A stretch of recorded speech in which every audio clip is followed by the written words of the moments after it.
Shalom, selamat sore Bapak Ibu yang diberkati dari kasih Tuhan. Sebelum kita akan merenungkan firman Tuhan, mari kita tundukkan kepala kita dan kita berdoa. Bapa di surga, terpujilah Engkau, Allah yang kekal, yang memberikan kami pengharapan di dalam anak-Mu Yesus Kristus. Kami menaikkan pujian dan syukur kami atas berkat pertolongan Tuhan yang terus kami nikmati di dalam hidup kami. Meskipun kami sedang menghadapi situasi yang sulit mengenai tentang pandemi, tetapi kami yakin dan percaya kami ada sampai saat ini itu semua karena anugerah Tuhan dan karena pertolongan Tuhan yang memampukan kami untuk melewati dan tetap terus berharap dan bersandar kepada Tuhan. Oleh karena itu ya Bapa di surga, pada kesempatan ini kami akan merenungkan kebenaran firman-Mu. Mampukan kami untuk memahami dan mengerti tentang apa yang Tuhan mau dalam kehidupan kami, supaya kami bisa aplikasikan itu untuk kemuliaan di dalam nama Tuhan. Terpujilah Engkau Bapa di surga, di dalam nama Yesus, haleluya, amin.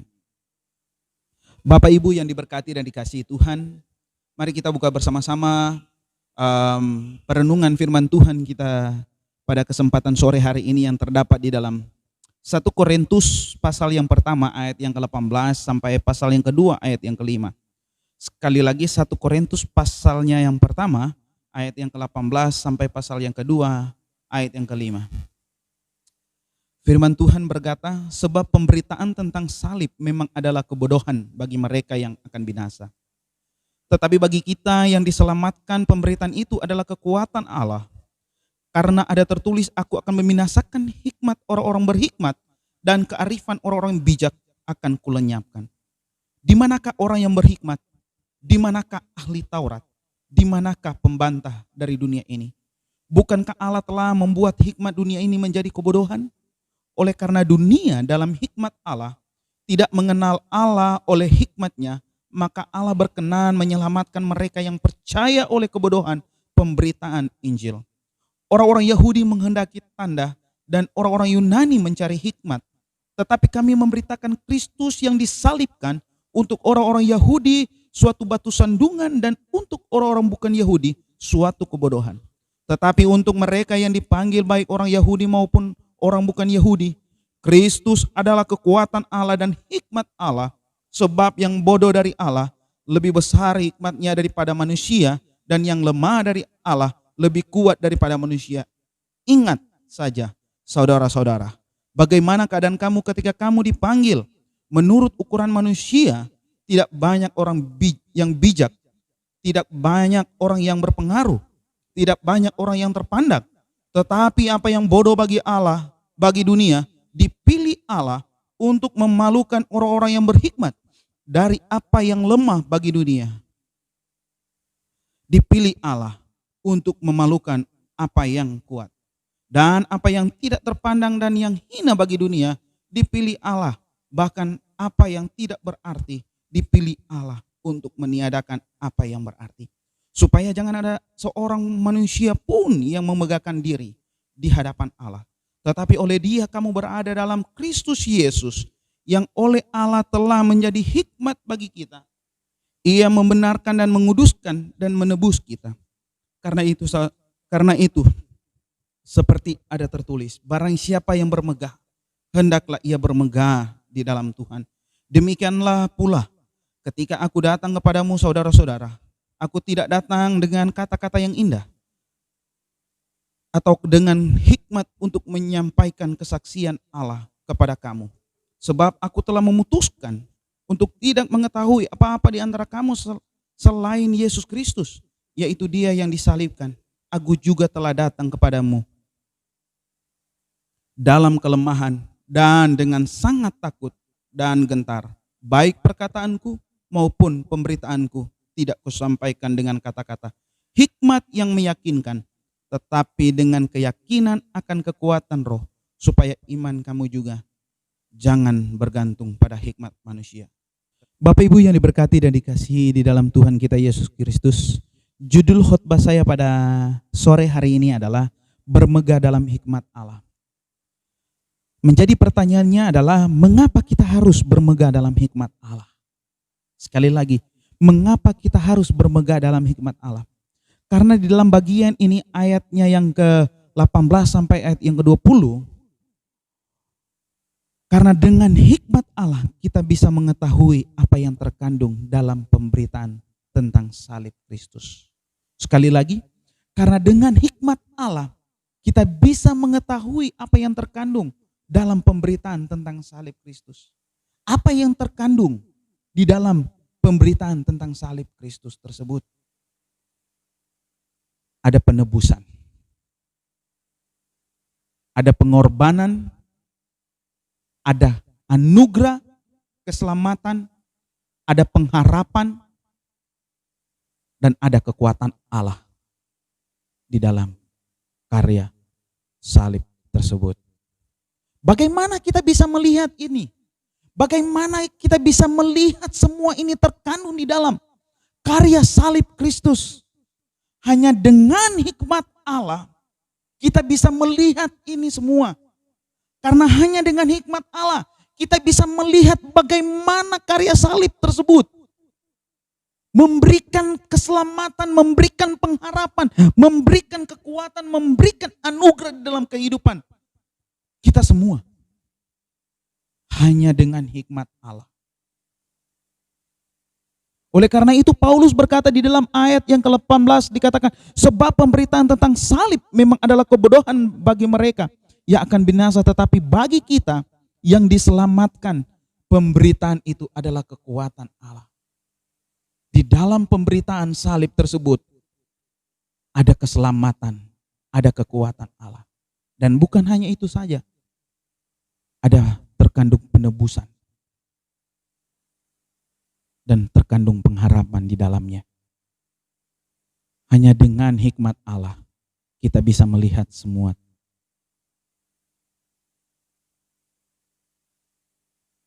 Oleh karena itu di dalam ayat yang ke-19 dikatakan, karena ada tertulis, aku akan membinasakan hikmat orang-orang berhikmat dan kearifan orang-orang bijak akan kulenyapkan. Mengapa Paulus mengutip Yesaya pasal 29 ayat yang ke-14 ini, Bapak Ibu sekalian yang diberkati Tuhan. Karena bangsa Israel hampir sama dengan jemaat yang ada di Korintus, yang hanya mengandalkan hikmatnya sendiri. Kalau kita melihat di dalam pasal yang ke-29 dan sebelum pasal yang ke-29, pasal yang ke-28 kita menemukan di situ bagaimana persoalan yang terjadi ketika Nabi Yesaya sedang bergumul dengan umatnya. Bagaimana mereka mencondongkan hati mereka kepada Allah. Mereka beribadah kepada Allah, tetapi hati mereka jauh dari hadapan Allah. Oleh karena itu, Paulus mengutip ini tidak jauh berbeda dengan jemaat yang ada di Korintus. Mereka mengenal Allah. Mereka tahu sejarahnya Allah, tetapi mereka tidak menerima karya Allah di dalam Kristus Yesus di atas kayu salib. Sehingga itu menjadi kebodohan bagi kehidupan mereka. Sulit bagi mereka untuk mereka percayai di dalam kehidupan mereka. Karena bagi mereka karya di atas kayu salib tersebut adalah batu sandungan bagi kehidupan mereka. Tetapi hanya dengan hikmat Allah kita bisa melihat karya salib tersebut ada keselamatan dan pengharapan yang terkandung di dalam karya salib tersebut. Hanya dengan hikmat Allah kita bisa mengetahui karya salib tersebut mengandung makna yang luar biasa. Dan di dalam frase yang selanjutnya di dalam ayatnya yang ke-21 sampai yang ke-24 dikatakan di dalam bagian ini, mengapa kita harus bermegah dalam hikmat Allah?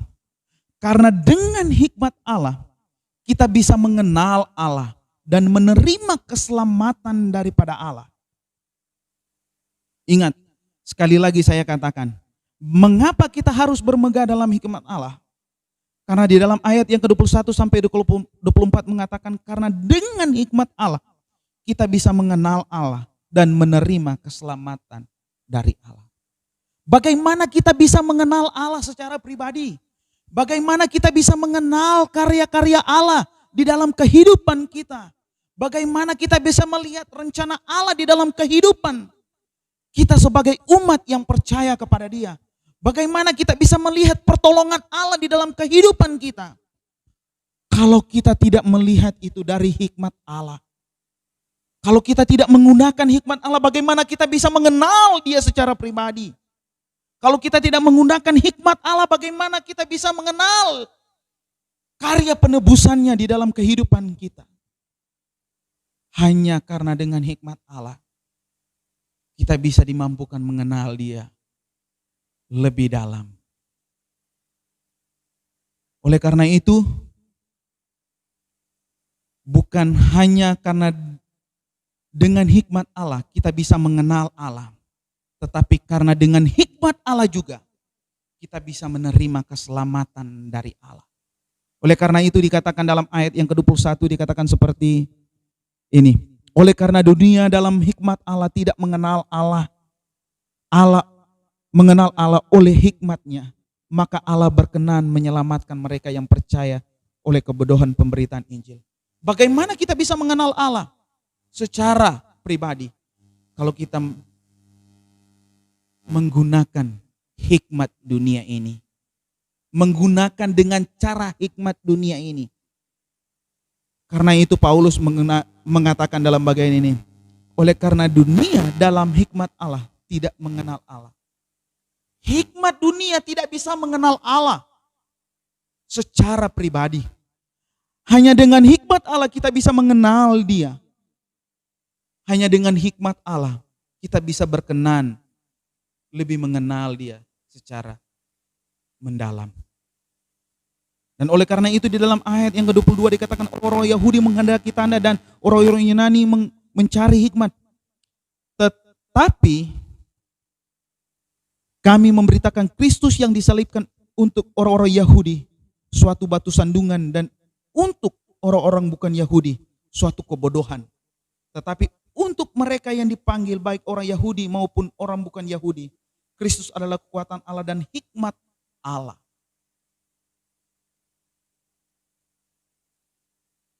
Hanya dengan hikmat dunia kita menganggap bahwa karya salib itu adalah satu batu sandungan di dalam kehidupan kita. Hanya dengan hikmat Allah kita menganggap bahwa karya salib itu adalah satu kebodohan di dalam kehidupan kita. Tidak ada keselamatan yang terkandung di dalam karya salib tersebut. Tetapi Paulus katakan di dalam bagian ini, tetapi bagi orang-orang yang terpanggil, baik orang Yahudi maupun orang Yunani, Kristus adalah kekuatan Allah dan hikmat Allah. Dan ada keselamatan yang terkandung di dalamnya. Bagaimana kita bisa melihat ini semua? Hanya dengan hikmat Allah. Kita bisa melihat ada keselamatan yang Allah berikan di dalam kehidupan saya dan saudara. Oleh karena itu di dalam ayat yang ke-25 sampai ayat yang ke-29 dikatakan demikian. Sebab yang bodoh dari Allah lebih besar hikmatnya daripada manusia, dan yang lemah daripada Allah lebih kuat daripada manusia. Ingat saja saudara-saudara bagaimana keadaan kamu ketika kamu dipanggil menurut ukuran manusia. Tidak banyak orang yang bijak, tidak banyak orang yang berpengaruh, tidak banyak orang yang terpandang. Tetapi apa yang bodoh bagi dunia dipilih Allah untuk memalukan orang-orang yang berhikmat, dan apa yang lemah bagi dunia dipilih Allah untuk memalukan apa yang kuat, dan apa yang tidak terpandang dan yang hina bagi dunia dipilih Allah. Bahkan apa yang tidak berarti dipilih Allah untuk meniadakan apa yang berarti.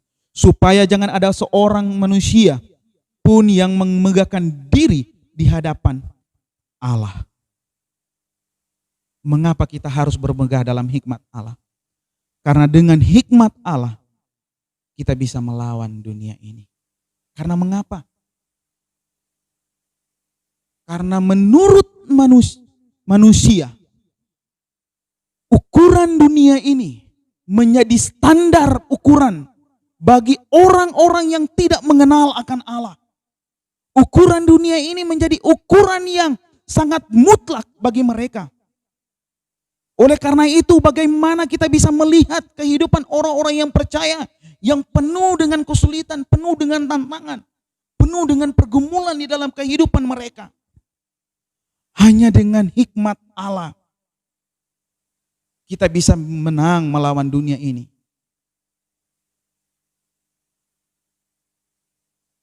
Bagi dunia, engkau tidak berharga.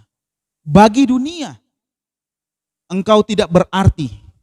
Bagi dunia, engkau diremehkan. Tetapi dikatakan di dalam bagian yang tetapi apa yang bodoh bagi dunia dipilih Allah untuk memalukan orang-orang yang berhikmat, dan apa yang lemah bagi dunia dipilih Allah untuk memalukan apa yang kuat. Ini satu kekuatan bagi kehidupan kita, suatu penghiburan di dalam kehidupan bagi saya dan saudara-saudara sekalian yang hidup di tengah-tengah pergumulan, yang hidup di tengah-tengah tantangan, yang mungkin kita dianggap oleh orang tidak bijak, dianggap oleh orang kita tidak berpengaruh, dianggap oleh orang kita tidak terpandang.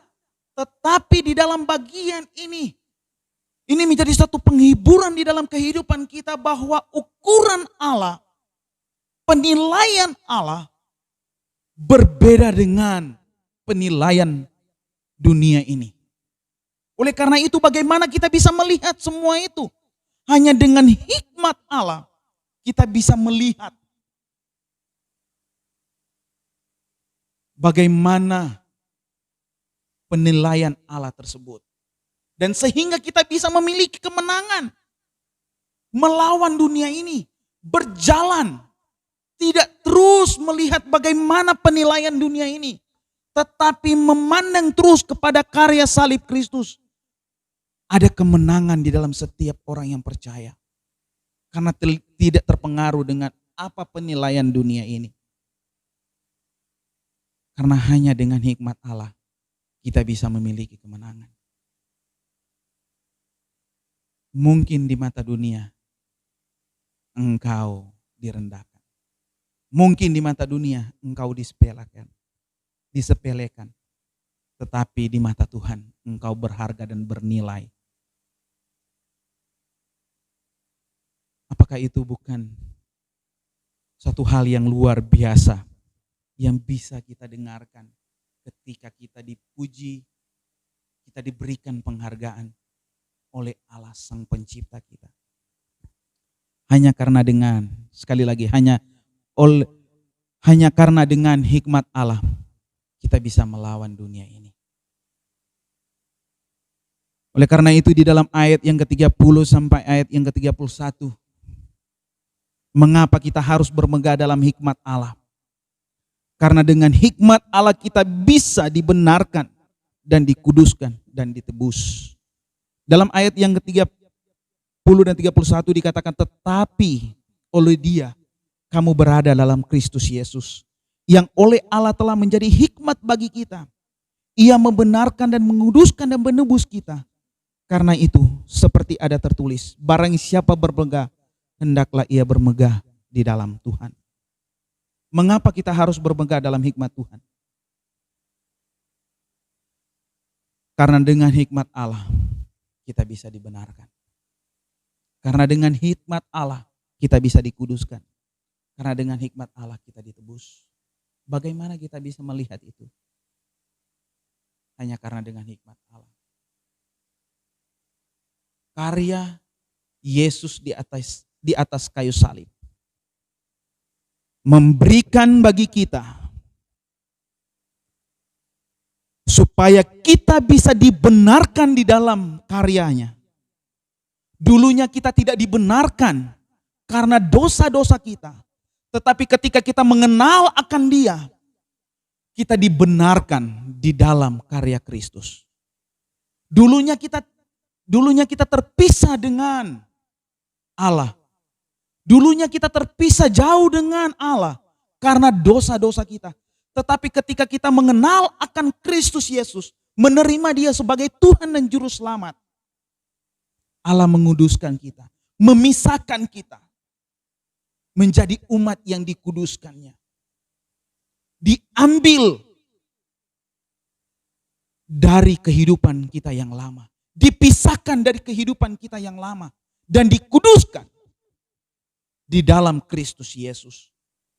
Hanya dengan hikmat Allah kita bisa melihat itu.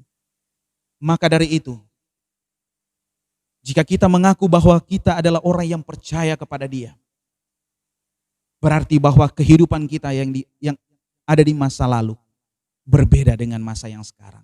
Karena mengapa? Karena kita dipisahkan dari kehidupan yang gelap dan bersatu dengan Kristus di dalam hidup yang terang. Dan bukan hanya itu saja, kita bukan hanya dibenarkan dan dikuduskan, tetapi juga di dalam karya salib Kristus tersebut ada penebusan yang luar biasa, Bapak Ibu. Oleh karena itu dikatakan di dalam bagian ini, di dalam ayat yang ke-30 dikatakan, bagian B, Ia membenarkan dan menguduskan dan menebus kita. Menebus dosa-dosa kita, menebus kesalahan kita, menebus segala perlakuan-perlakuan kita yang tidak benar di hadapan Tuhan. Oleh karena itu, hanya dengan hikmat Allah kita bisa melihat kita dibenarkan, kita dikuduskan, dan kita ditebuskan di dalam karya salib Kristus. Oleh karena itu Bapak Ibu sekalian diberkati Tuhan, ayat yang ke-31 ini penting bagi kita untuk kita renungkan di dalam kehidupan kita. Karena itu dikatakan dalam ayat ke-31, karena itu seperti ada tertulis, barang siapa bermegah, hendaklah ia bermegah di dalam Tuhan. Apa yang harus kita banggakan di dalam kehidupan kita Bapak Ibu sekalian? Apa yang harus kita banggakan di dalam kehidupan kita? Apa yang harus kita sombongkan di dalam kehidupan kita? Dengan kita melihat semua ini, dengan hikmat Allah, Allah yang tetap terus mengerjakan semuanya di dalam kehidupan kita. Sehingga kita bisa melihat secara jelas bagaimana pengorbanan Yesus Kristus di atas kayu salib, memberikan pengampunan, memberikan pertolongan, memberikan keselamatan, memberikan pengharapan dan kekuatan di dalam kehidupan kita sebagai anak-anak Tuhan. Oleh karena itu, Paulus mau mengajak jemaat yang ada di Korintus supaya mereka bermegah di dalam Tuhan. Apa yang perlu kita sombongkan di dalam kehidupan kita? Apa yang patut kita banggakan di dalam kehidupan kita? Semuanya itu Allah yang terus mengerjakan di dalam kehidupan kita. Allah yang memampukan, Allah yang memberi pertolongan, Allah yang memberi kekuatan di dalam kehidupan saya dan saudara. Oleh karena itu saya mengutip satu kalimat yang dikatakan oleh seorang hamba Tuhan yang berkata seperti ini. Jangan pernah merasa berjasa di hadapan Tuhan. Jangan pernah merasa berkorban di hadapan Tuhan. Karena engkau tidak pernah berkorban terhadap Dia. Memang betul Bapak Ibu sekalian yang berkati Tuhan. Apakah kita pernah berkorban untuk Tuhan, untuk menerima keselamatan? Apakah dengan kekayaan kita bisa mampu membayar keselamatan? Apakah dengan jerih lelah kita di dunia ini untuk memiliki keselamatan? Apakah kita bisa mampu memilikinya? Tidak Bapak Ibu sekalian yang berkati Tuhan. Karena hanya karya Yesus yang terus menerus dikerjakan di dalam kehidupan saya dan saudara, sehingga kita bisa menerima. Oleh karena itu, ada anugerah yang Allah berikan dalam kehidupan saya dan saudara. Maka dari itu, jangan pernah merasa berkorban terhadap Dia yang memberikan segalanya dalam kehidupan saya dan saudara. Oleh karena itu di dalam frase yang selanjutnya dalam pasal yang kedua ayat 1 yang sampai ayat yang kelima. Mengapa kita harus bermegah dalam hikmat Allah? Karena dengan hikmat Allah kita bisa beriman. Karena dengan hikmat Allah kita bisa percaya kepada Allah. Menarik ya Bapak Ibu. Karena hanya dengan hikmat Allah kita bisa beriman kepada Dia. Allah yang memberikan hikmat ini kepada kita supaya kita memiliki iman, suatu kepercayaan kepada Dia, kepercayaan yang penuh kepada Dia dan menerima Dia sebagai Tuhan dan Juru Selamat. Tidak ada kontribusi apapun dalam kehidupan kita untuk mempercayai Dia.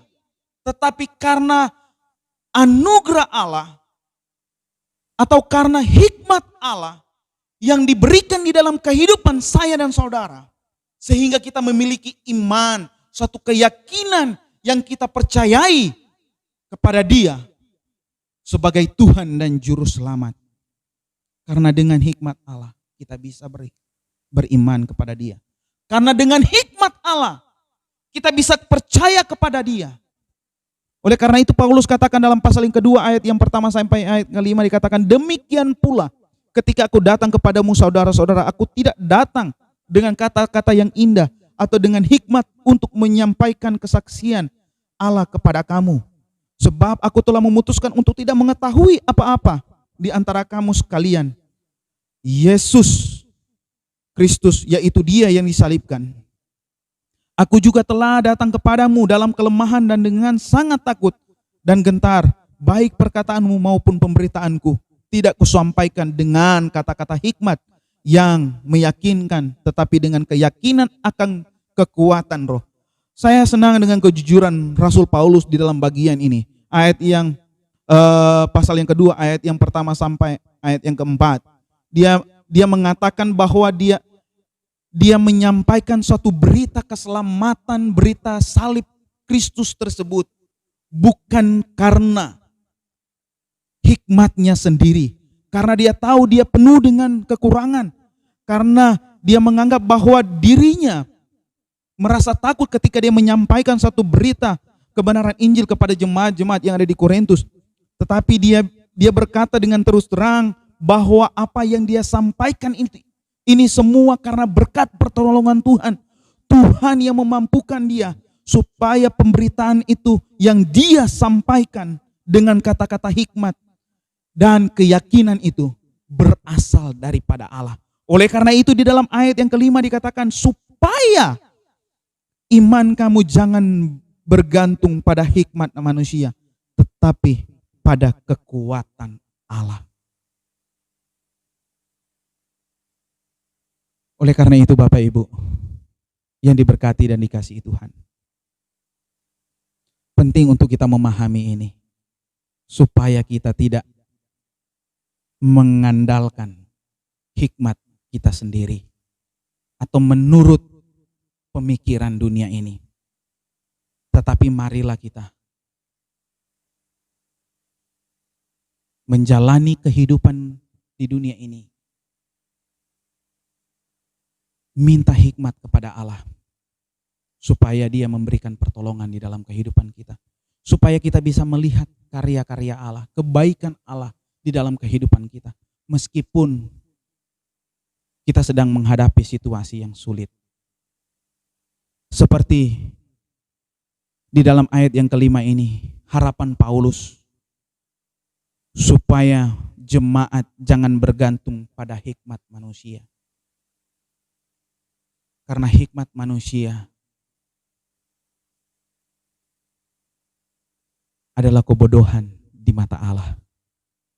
Tetapi jika kita menggunakan hikmat Allah di dalam kehidupan kita, kita akan bisa mengenal akan Allah, perbuatan-perbuatannya, karya-karya Allah, pertolongan-pertolongan Allah di dalam kehidupan kita.